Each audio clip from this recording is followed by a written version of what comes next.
Hello guys, the purpose of this video is to demonstrate how blood pressure is measured. Blood pressure is the product of the amount of blood pumped from the heart and the resistance of flow encountered in the vessel. The systolic blood pressure indicates the maximum arterial pressure occurring during contraction of the left ventricle of the heart. On the other hand, diastolic blood pressure indicates the arterial pressure during the interval between heartbeats. Blood pressure is always measured in millimeters of mercury.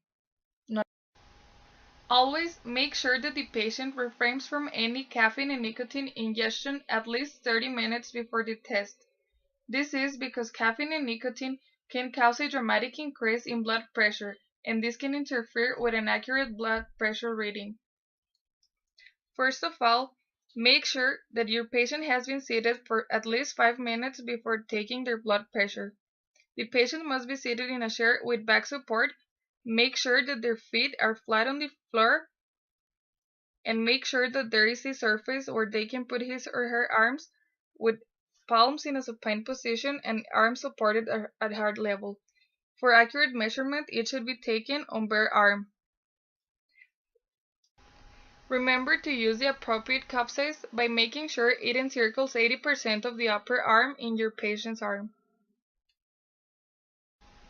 The equipment required to measure blood pressure consists of the stethoscope and the sphygmomanometer.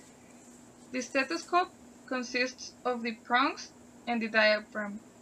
Before you plug in the prongs into your ear canal, make sure that they are facing forward. This is for better hearing results.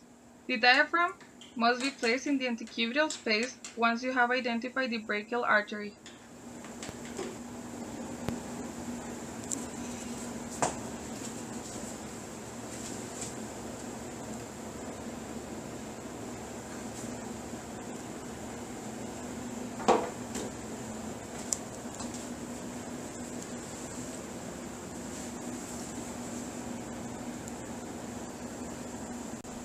The sphygmomanometer is composed of the inflatable cuff,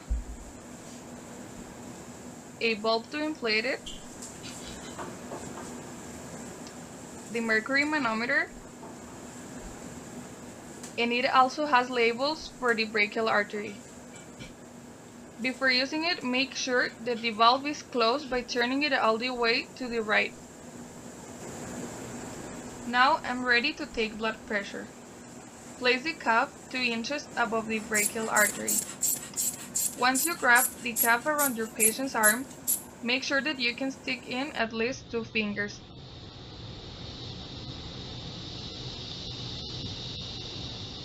Plug the prongs into your ear canal, then place the diaphragm over the patient's brachial artery. Then quickly inflate the cuff pressure at around 200 millimeters of mercury. Then slowly release the air at a rate of 2 to 5 millimeters of mercury per second. The first cardiac cuff sound that you will hear will be the systolic pressure, and the last cardiac cuff sound that you'll hear will be the diastolic pressure. Don't forget to write down your measurements in even numbers. In this case, the blood pressure for this patient was 118/74, and he falls in the classification of normal.